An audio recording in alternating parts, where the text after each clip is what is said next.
Hello there, everybody. Welcome back to our predictions and speculation series for Skeleton Crew. We're going to be talking about episode 4, directed by the Daniels, Oscar winners for Everything Everywhere All at Once.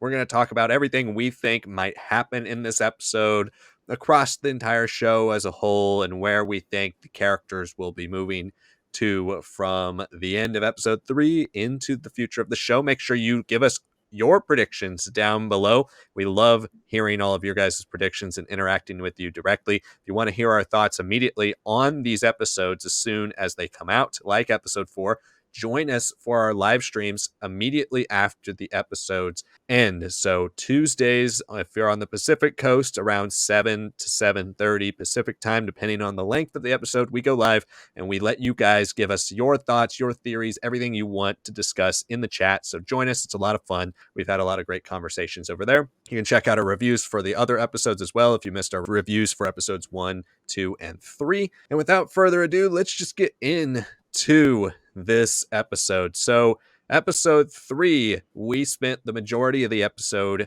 escaping and then getting to Kh'ymm and learning a lot more about Aten and the fact that it's one of the old Republic treasure planets where they hid a lot of valuables and a lot of ancient treasure. And most of those planets were all destroyed except for Aten. And it became the subject of a lot of myths and folklore and fairy tales. And people don't think it exists, but Kh'ymm has possibly charted a course to Aten, and now with the kids in the group coming to a bit of an understanding with Jude Law, they know he's the former pirate captain. They know he's out for the treasure, but they also need to get home, and they don't have much experience in space traveling amongst all of these different forces after fighting with some X-Wings. They're kind of in a bind, so they make a deal with Jude Law to work for them.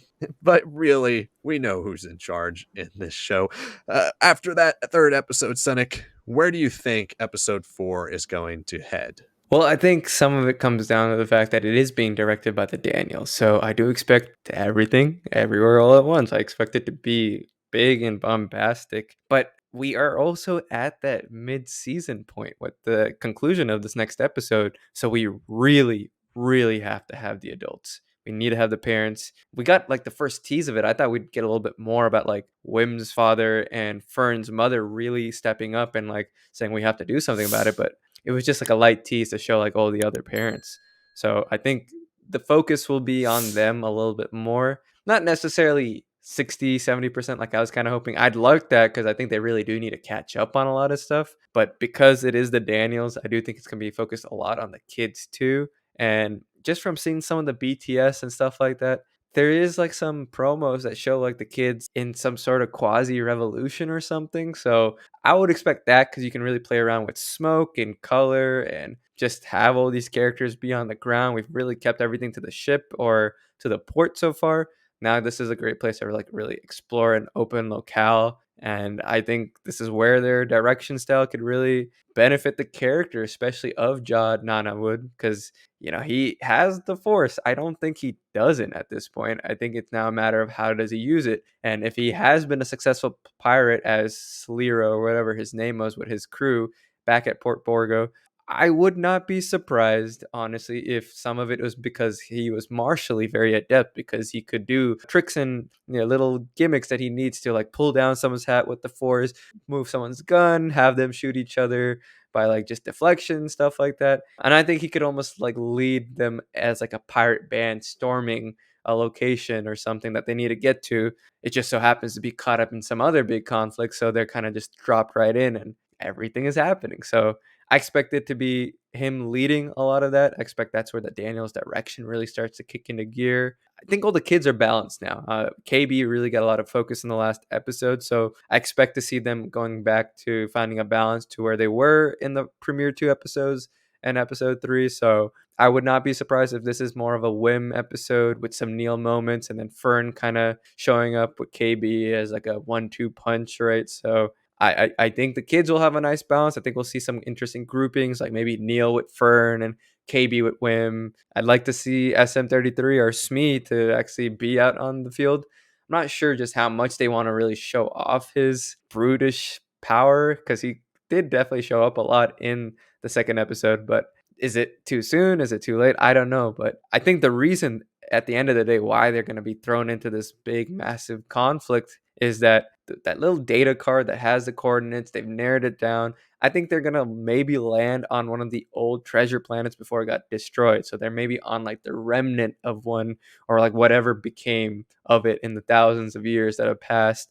And because they'll be able to like go to that certain location, maybe they'll get a clue on just how much years have been repressed or like lied about on at Atten, and maybe that's how the parents will start getting a little bit more of their stuff with the statistics and all the more logical information tied in with more of the mythological information that the kids pierce together. So us as audience viewers will be able to see it and kind of pierce it together and kind of get an idea of like just how ancient Atten is, just who exactly is running and why would they be running, right? And we've seen, especially a lot in recent canon, like droid revolutionaries. Like that's a big thing in the comic events that have been happening in the 2020 line. So dark droids and all of the above. So I don't know if it's going to be an Ajax Sigma sort of character, but I think something like that as like the supervisor would be pretty cool to be hinted at. Could definitely still be a living being, but I wouldn't be surprised if like this droid society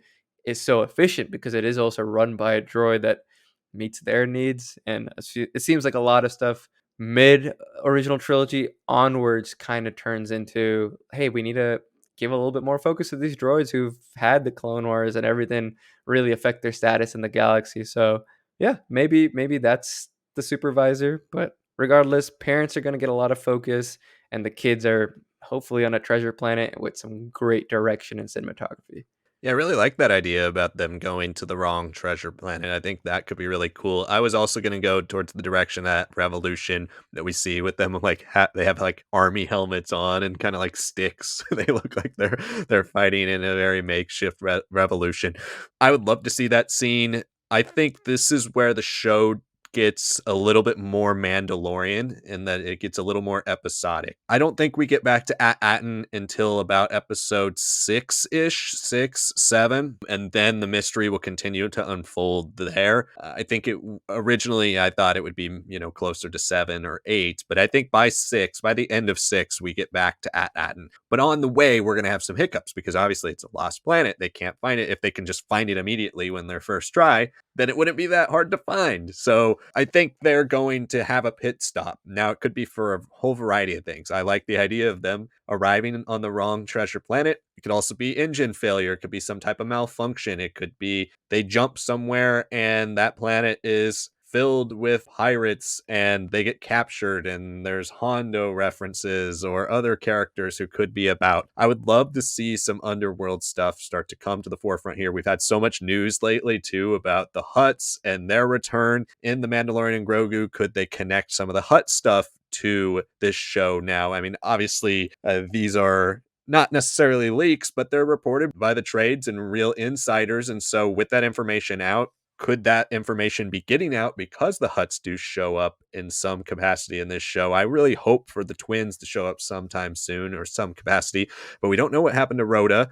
We know that he's going to be in Mandalorian and Grogu. Maybe Rhoda is in the Outer Rim and he's doing stuff because he's been exiled by the Hutt Council after the death of Jabba, and they're like trying to push Jabba's family out of the head of the Hutts, but we could see all of that stuff. That would be kind of cool, but I think whatever happens, we get a bit more information about Atten. I think each episode will have more and more information about what Atten is, how they find it, who the supervisor is, and all of that. And we saw the father's look at the end of the first like cold open of Skeleton Crew episode 3. He's unsure. He doesn't believe the droids. He's the one that's like looking like he's going to take matters into his own hands. And so I think in this episode, we get that scene with him and Fern's mom where they're discussing what's the next step. And I would imagine it starts kind of with like that kind of classic 80s, 90s, like work espionage type thing where they're working, but then they've got to go to the bathroom and then they sneak around and they're trying to find different things and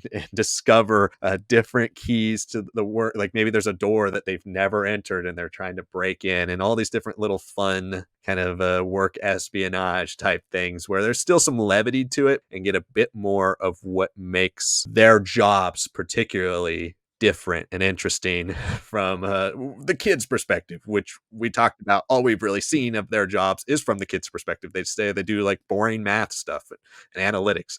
So, what does that really mean? And I think whatever they're actually doing, if we do get some workplace stuff, we'll start to at least understand a bit more about what the society of Atten is. What do they do? What are they? How does it work? Who is the supervisor? Maybe we get to hear the supervisor's voice for the first time. If it is a Wizard of Oz type of situation where it is somebody who's maybe using the facade of the supervisor and all these droids to cement their power. I said on our live the other night, maybe it could possibly be a fallen Jedi or a Jedi family or people who worship the old Republic Jedi who kind of took it upon themselves to create this utopia when all the other treasure planets started falling. And then eventually they were the last one, created this kind of barrier or hid behind this barrier, brought all the resources to Atten and just kind of created their own little Truman Show situation. And I think we'll start to learn a little bit more about all of that. But I do expect the stuff with Jude Law, Jod to continue to unfold. We get to have a bit more confirmation about his powers, what's the full extent of the way he can use the Force, actual confirmation that he can use the Force, even though I'm leaning towards the fact that he is a Force user, even if he's not a Jedi or Sith. And we'll start to see him do maybe a few more things that are more impressive than just lifting a key or making a noise or turning off the lights.